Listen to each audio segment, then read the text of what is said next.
Fikiria hii, msichana mdogo kutoka Mwanza anaingia Dar es Salaam. Anaonekana mara moja tu kwenye video ya nyimbo ya Superstar na ghafla jina lake linakuwa gumzo Afrika Mashariki.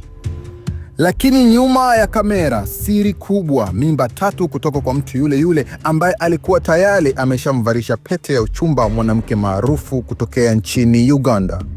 Shutuma za kuwa gold digger, video zilizovuja, kesi za mahakamani na hata madai ya kuwa ni mchawi.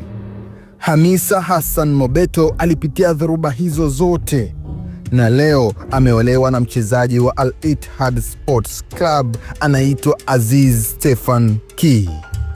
Hii si hadithi ya kawaida, hii ni simulizi ya mapenzi yenye sumu, drama ya familia na ushindi wa mwanamke jasiri. Karibu tuanze ndani ya maisha yake kamili. Disemba 10 mwaka 1994, Mwanza, karibu na maji ya Ziwa Victoria. Hamisa Hassan Mobeto anazaliwa katika familia ya Kiislamu wa jamii ya kabila la Kikuria. Wazazi wake walitengana miezi michache tu baada ya Hamisa kuzaliwa. Baba yake Mzee Hassan Hussein inasemekana ameshafariki hivi sasa. Basi kwenye miaka hiyo ya 90, mama Shufaa Lutiginga akabeba jukumu la kumlea peke yake Hamisa Mobeto. Kwa ugumu wa maisha, Hamisa akapelekwa kuishi kwa bibi yake huko kijijini. Bibi yake, mwanamke hodari mwenye subra na hekima, alimfundisha Hamisa nidhamu na upendo. Hamisa ananukuliwa akisema kuwa bibi yangu ndiye alinifundisha kuwa na nguvu na kujiamini hata dunia ikakuchukia kiasi gani. Hamisa alisoma shule ya msingi Mabatini na kisha sekondari akasoma shule ya sekondari Tandika. Tangu akiwa mdogo na binti alianza kujitambua, ndoto zake zilikuwa ni kuwa mwanamitindo mkubwa duniani. Ilipofika mwaka 2010, akiwa na miaka 16 tu, Hamisa anashinda Miss XXL Back to School Bash. Na 2011 anashinda taji la Miss Indian Ocean na anakuwa second runner up. Mwaka 2012 anaingia kwenye top 10 Miss University Africa akiwakilisha Tanzania. My name is Hamisa Hassan Hussein. I'm Miss University Tanzania. Changamoto zilikuwa nyingi: safari ya Dar bila nauli, kulala kwa marafiki zake, mwisho wa siku kuishia kushona nguo za mikopo. Lakini Hamisa hakukata tamaa. Alisema, nilijua siku moja kamera itanipenda. Basi jina lake likaanza kuenea kuwa ni msichana mrefu, mrembo na mwenye sura ya kuvutia. Ilipofika mwaka 2015, Hamisa anazaa binti yake wa kwanza anayefahamika kwa jina la Fantasy Francis Majizo, Fantasy Caesar. Alizaa na DJ Majizo, bosi wa AFM na TVE. Uhusiano huu haukuendelea, lakini aliendelea kumlea mtoto wake kwa upendo. Kisha mwaka 2017 unaingia na unakuwa mwaka wa moto na wenye mambo mengi sana kwake. Hamisa anaingia kama video vixen kwenye nyimbo ya Salome, wimbo wa Diamond Platnumz akishirikiana na Rayvanny.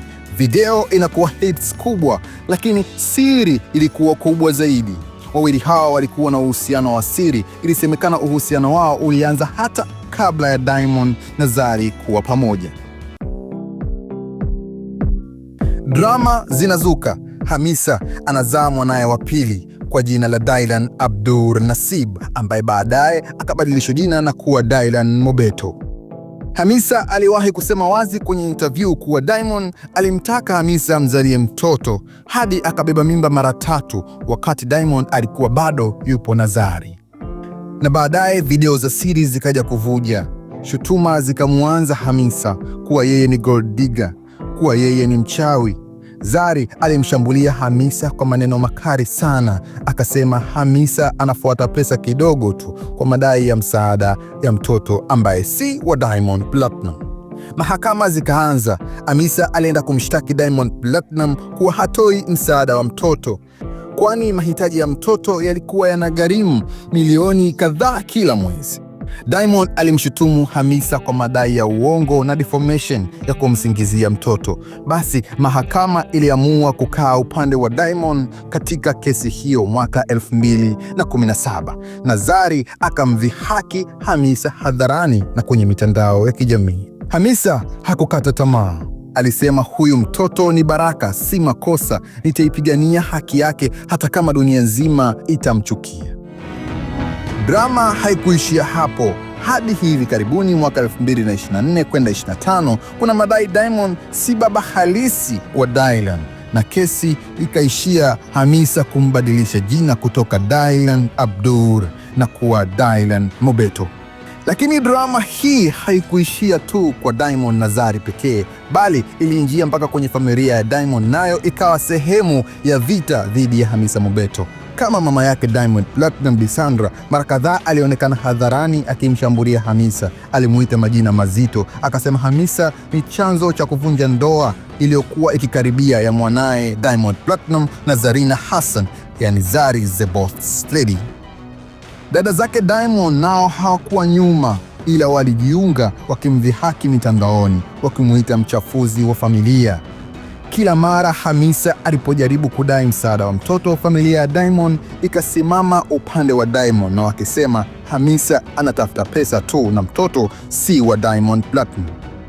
Mashabiki wakagawanyika, wengine wakasema kuwa familia ya Diamond inamnyanyasa Hamisa na wengine wakiamini Hamisa ndiye mkosaji.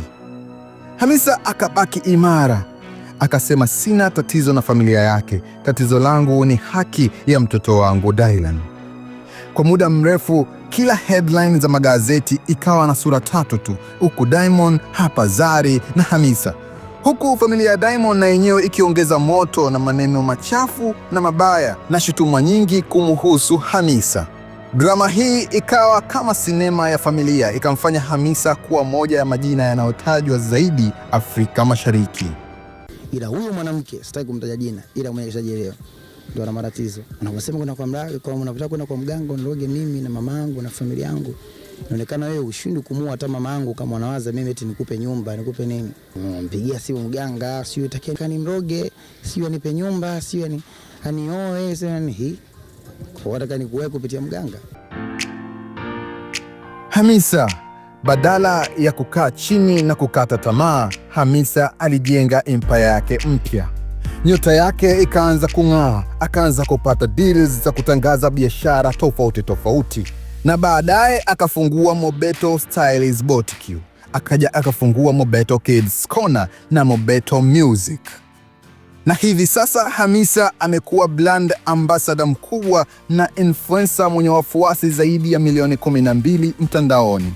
Changamoto zilikuwepo, Hamisa akazishinda, kwani kulikuwa kuna boutiques kubwa, kulikuwa kuna watu wengi wanaouza nguo za watoto, kuna studio nyingi za kurekodi muziki na watu wengi ambao walikuwa wakifanya matangazo na makampuni tofauti tofauti, lakini Hamisa alisimama imara. Hamisa alinukuliwa siku moja akisema, nilijua lazima nijitegemee, siwezi kusubiri msaada wa mwanaume. Ilipofika 2021, Hamisa akajikuta tena katikati ya headlines, ambapo jeshi la polisi jijini Dar es Salaam lilimuita kwa mahojiano baada ya kuhusishwa na sakata la video iliyovuja ya Paula Kajala na msanii Rayvanny. Video hiyo ilisambaa mtandaoni na kusababisha gumzo kubwa, na jina la Hamisa likatajwa kama mmoja ya watu waliokuwa na taarifa za kuhusika kuisambaza video hiyo. Hamisa alishikiliwa kwa muda katika kituo cha polisi cha Oyster Bay, akahojiwa na kisha akaachiwa kwa dhamana, huku akiendelea kuifuatilia kesi hiyo. Mashabiki wakagawanyika, wengine wakasema kuwa ni njama za kumchafua tu Hamisa Mobeto, na wengine wakiamini ni kweli Hamisa Mobeto alikuwa akirekodi video hizo za Rayvanny na Paula Kajala. Mwaka 2023-2024 Hamisa akapata mubaba. Hamisa akaingia kwenye uhusiano na tajiri Kelvin Showax, mfanyabiashara mkubwa wa nchini Togo. Mfanyabiashara huyu ilikuwa ni kama bahati kwa Hamisa, kwani alimhonga range, alimhonga safari za kifahari, lakini uhusiano huo haukuwa bahati kubwa kwake, kwani ulivunjika haraka. Wanasema asiye na bahati habahatishi uchumba. Mitandao ikaanza kuzungumza kuwa Hamisa hawezi kudumu na mwanaume yoyote. Maneno hayo ya mashabiki kuwa Hamisa hawezi kudumu na mwanaume yoyote yanatokana na background ya Hamisa ambao walikuwa wameshaizoea, ikianzia kwa Majizo mpaka kwa mega superstar Diamond Platinum, na sasa ikawa imeangukia kwa Kevin Showworks, mfanyabiashara mkubwa huyu kutokea nchini Togo. Baada ya drama zote hizo, Hamisa akaja kupata utulivu, akapata ile chaguo la moyo wake. 2024 anaanza uhusiano na mchezaji Stefan Aziz Ki, kipindi hicho akiwa anachezea Yanga Sports Club. Na ilipofika Februari 2025, ndoa kubwa, mahali iliyozidi milioni 55 ongeza na ng'ombe 30, na ndoa ikafanyika msikiti wa Nur huko Mbweni jijini Dar es Salaam. Sherehe ya harusi ya Hamisa Mobeto ilikuwa ni kwa siku 3. Mama yake Hamisa Mobeto, Bi Shufaa, akasema, Mungu amempa binti yangu mume mwema ambaye nilikuwa nikimuomba kila siku. Hamisa akaja kunukuliwa kwa usemi wake kuwa sina shida kama Aziz Ki atataka kuoa mke wa pili, ni haki yake kama mwanaume wa Kiislamu. Na kukawa na rumors za ujauzito wa mapacha wa Aziz Ki, relocation za kwenye Djibouti kwa Aziz Ki, picha na video fupi zilizokuwa zikimwonyesha Hamisa na mama mkwe wake. Haya yakawa maisha yenye furaha, maisha mapya na yenye amani kwa Hamisa Mobeto, tofauti na zile drama za nyuma.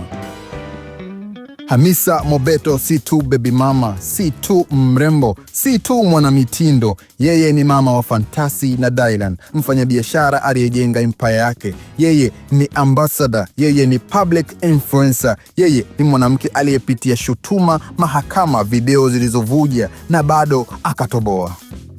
Kutoka msichana aliyelelewa na malezi ya bibi huko Mwanza hadi kuwa Mrs. Aziz Ki. Mwaka 2026 Hamisa tunamweka kwenye picha ya mwanamke aliyestaarabika, aliyestirika na Aziz Stefan Ki, na pia ni mwanamitindo namba 1 Tanzania ambaye ndiye brand influencer mkubwa na ambassador kwenye makampuni kama vile Yas, Prima Afro na kampuni zingine tofauti tofauti.